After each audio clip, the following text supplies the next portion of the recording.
नमस्कार, मैं हूं विद्याशंकर तिवारी, इंडिया न्यूज़ के डिजिटल चैनल इन खबर के लिए।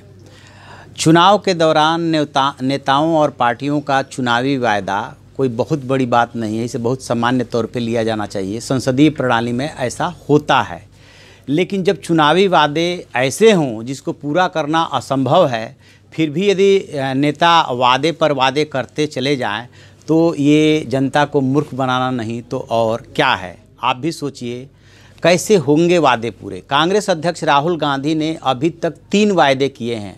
5 राज्यों के विधानसभा चुनाव में किसानों की कर्ज माफ़ी पे 3 राज्यों में मिली सफलता के बाद जो उन्होंने आगामी लोकसभा चुनाव के मद्देनज़र 3 वादे किए हैं, उसमें से सबसे पहला वायदा है वो है किसानों की कर्ज माफ़ी का। यदि किसानों की कर्ज माफ़ी का पूरा आंकड़ा देखें तो नेशनल सैंपल सर्वे ऑर्गेनाइजेशन के मुताबिक किसानों पे कुल लगभग 15 लाख करोड़ का कर्ज है और उसमें से 6.25 लाख करोड़ जो है वो गैर संस्थागत क्षेत्र यानी साहूकारों से लिया हुआ है, बाकी बैंक या अन्य संस्थाओं से लिया हुआ है। तो किसानों पे कुल कर्ज हो गया 15 लाख करोड़।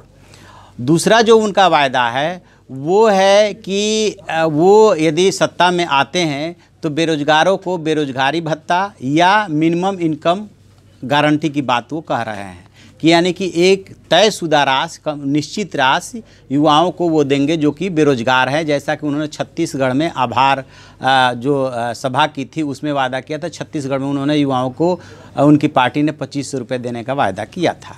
यदि इसका निकालते हैं देश में तो देश में इस समय जो बताया जा रहा है युवाओं की संख्या वो लगभग 10 से 12 करोड़ है और उसकी यदि ये वायदा उनका वो पूरा करने के लिए कदम उठाते हैं, 2,500 से 3,000 रुपये प्रति मंथ बेरोजगारों को भत्ता देते हैं, तो इसकी कीमत बैठेगी, इसका टोटल जो सम बैठेगा वो लगभग 3 से 4 लाख करोड़ बैठेगा। तो ये 2 हो गए, किसानों पे 15 लाख करोड़ का कर्ज और ये 3 से 4 लाख करोड़ युवाओं को बेरोजगारी भत्ता या मिनिमम इनकम गारंटी के लिए चाहिए। तीसरा चीज़ उन्होंने इससे भी पहले जो वायदा किया था, जब लगभग एक साल पहले टीडीपी एनडीए से अलग हो गई थी चंद्रबाबू नायडू, उसके बाद जब उन्होंने तेलंगाना का चुनाव टीडीपी से अलायंस करके लड़ा तो उस दौरान और उसके पहले और उसके बाद में भी जो वायदा करते रहे कि यदि कांग्रेस सत्ता में आई तो सबसे पहले आंध्र को वो विशेष राज्य का दर्जा देंगे। आंध्र को यदि वो विशेष राज्य का दर्जा देंगे तो 50,000 से 1 लाख करोड़ जो है लगेगा उस पर। अब विशेष राज्य दर्जा देने का पैमाना यह है कि जो 14वें वित्त आयोग ने सिफारिश की है और जो सरकार ने मान लिया है उसके मुताबिक आप जो है ऐसे राज्य को, आंध्र प्रदेश उस कैटेगरी में फिट नहीं बैठता है और सिर्फ पहाड़ी व नॉर्थ ईस्ट जैसे राज्यों को ही विशेष राज्य का दर्जा दिया जा सकता है। अब तक देश में जो 29 राज्य हैं उनमें से 11 राज्यों को विशेष राज्य का दर्जा प्राप्त है। तो कुल मिलाजुला करके कहने का मतलब यह है कि सिर्फ अकेले कांग्रेस अध्यक्ष राहुल गांधी ने जितने 3 वायदे अभी तक किए हैं वो लगभग 18 से 20 लाख करोड़ के आसपास बैठते हैं। अब जरा देश की वित्तीय स्थिति को समझ लेते हैं। अभी जो रनिंग फाइनेंशियल ईयर है उसमें जो है भारत सरकार का बजट लगभग 24.5 लाख करोड़ का है और जो अगले फाइनेंस ईयर के लिए भारत सरकार ने अंतरिम बजट रखा है वो लगभग 27,84,000 करोड़ यानी कि लगभग 28 लाख करोड़ का है। और देश का जो कुल जीडीपी है वो कह सकते हैं कि 2 करोड़ लाख के आसपास, यानी 200 लाख करोड़ ऐसे समझिए। और जो घाटा है हमारा जो जिसको फिजिकल डेफिसिट बोलते हैं वो 3.3 टारगेट रखा गया था, लेकिन अंतरिम बजट में जो शो किया गया है वो 3.4 जा रहा है। तो कहा यह जा रहा है कि यदि राहुल गांधी के सिर्फ मिनिमम इनकम गारंटी प्रोग्राम को लागू करने की बात आती है तो हमारा जो फिजिकल डेफिसिट है वो 5 से 6% चला जाएगा। बाकी किसानों के कर्ज माफ़ी और विशेष राज्य का दर्जा छोड़ दीजिए।